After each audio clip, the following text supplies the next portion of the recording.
sensiz yine gece oldu. Yüreğim seni çağırır. Bu şehrin ışıkları seni mənə xatırladı. Her küçede bir xatirə, her addımım sənə aparır. Sen gedenden bu yüreğim hiç kime yer vermedi. Gülürəm hamının yanında ama içim gülmedi. Belki de sen unutmusan beni çoktan həyatdan, ama ben necə unudum seni seven bu yürekten. Sen yoksan yanımda ama var sen kalbimde.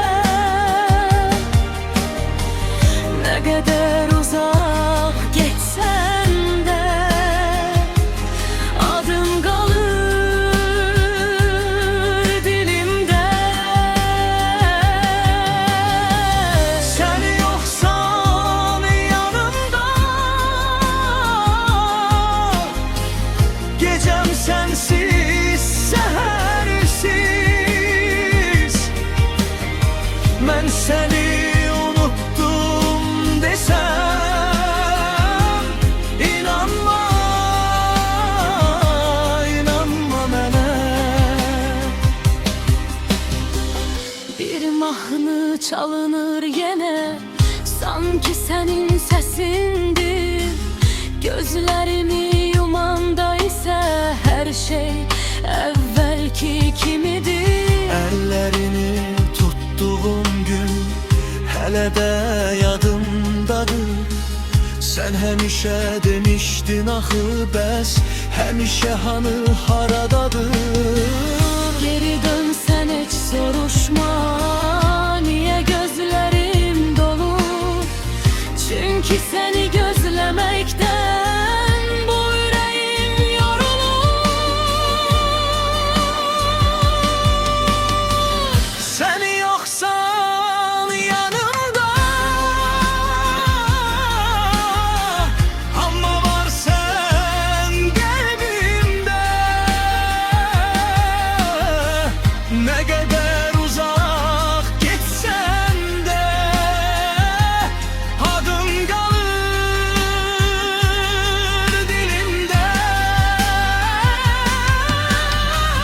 Sen yoksan yanımda,